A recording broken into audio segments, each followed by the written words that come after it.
दोस्तों नमस्कार, जय हिंद।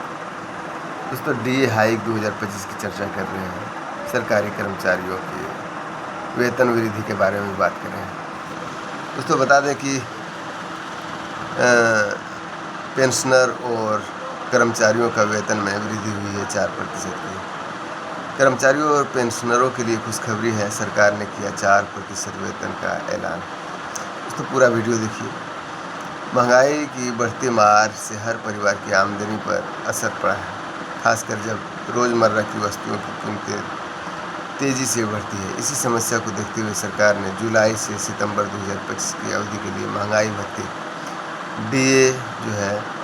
डीए में 3% की वृद्धि का ऐलान किया है। इसका मतलब यह है कि अब कर्मचारियों को मिलने वाला डीए 55% से बढ़कर 58% हो गया है। यह वृद्धि लाखों परिवारों के लिए खुशी और आर्थिक राहत लेकर आई है, क्योंकि इससे उसकी जेब में अतिरिक्त पैसा आएगा और रोज़मर्रा की वस्तुओं को पूरा करना थोड़ा आसान हो जाएगा। यह कदम खासकर उन परिवारों के लिए महत्वपूर्ण है जो महंगाई के बढ़ते दबाव के चलते आर्थिक तंगी का सामना कर रही है। सरकार द्वारा फैसला उनकी आर्थिक स्थिति को मजबूत करने और जीवन की गुणवत्ता सुधारने की दिशा में एक महत्वपूर्ण कदम माना जा रहा है। महंगाई भत्ता क्या है और इसकी क्या महत्व है?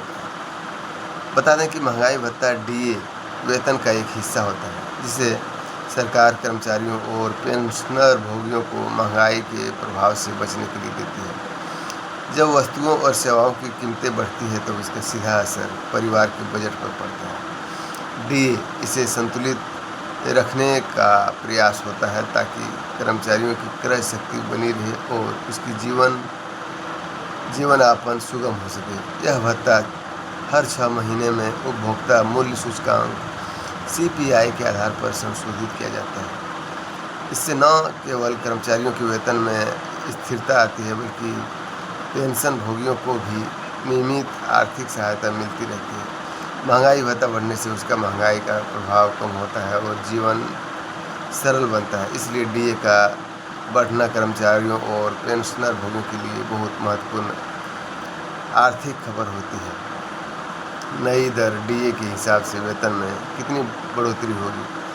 बता दें कि सरकार ने डीए की दर को 55% से बढ़ाकर 58% किया है।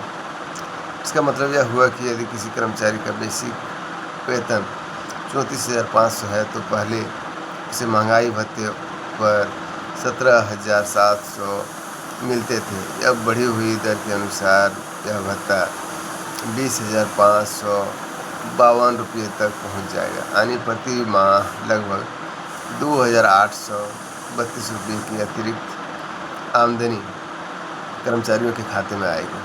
यह राशि सालाना करीब 34,000 रुपये तक हो जाएगी, जो घर की आवश्यकताओं, बच्चों की पढ़ाई, मेडिकल खर्चों और अन्य ज़रूरतों को पूरा करने में महत्वपूर्ण साबित होगी। इस बढ़ोतरी से कर्मचारियों की आर्थिक स्थिति मजबूत होगी और उन्हें महंगाई के प्रभाव से लड़ने में मदद मिलेगा। इस आर्थिक बढ़त को उनके जीवन स्तर और पारिवारिक खुशहाल के लिए उपयोग किया जाता है। पेंशनर भोगियों के लिए भी बड़ी राहत है। महंगाई भत्ते में इस वृद्धि से पेंशन भोगियों को भी लाभ मिलेगा। इसकी मासिक वेतन में पेंशन में वृद्धि होगा और उसके दैनिक खर्च जैसे दवाइयाँ, स्वास्थ्य और अन्य आवश्यकताएं बेहतर तरीके से पूरी होगी।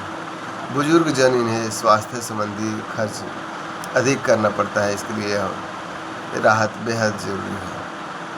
तो आप समझ गए होंगे कि 3% से 4% ऐसे सुनने में आ रहा था कि 5 से 6% तक की वृद्धि होने की बात था, लेकिन अंतिम रूप से 3% में दिया गया है। अगर आप सरकारी कर्मचारी हैं तो चैनल को लाइक करिए, सब्सक्राइब और शेयर जरूर करिएगा। वहीं पर बता दें कि कोरोना काल का अटका हुआ 18 महीने का एरियर सरकार देने की नाम नहीं ले रही है। वहीं पर बड़े बड़े मीडिया चैनल जो है आज तक अंजना मुकेश श्वेता तिवारी जैसे पत्रकार भी कुछ नहीं बोलती है, क्योंकि सरकारी कर्मचारी जो है वो उसने काफ़ी ज़्यादा सरकार पर दबाव बनाया, लेकिन सरकार के कानों में जो तक नहीं रहेगा। मैं समझता हूँ कि आज तक का चैनल जो है, बड़े बड़े चैनल जो है, मुख्य चैनल जो है, उसकी आवाज़ सरकार के कानों तक पहुँचती है। मैं समझता हूँ कि कर्मचारियों की आवाज़ को उठाना चाहिए। आपकी क्या राय है कमेंट करके ज़रूर लिखें। वीडियो अच्छा लगे तो लाइक, शेयर और सब्सक्राइब जरूर करें। जय हिंद, जय भारत।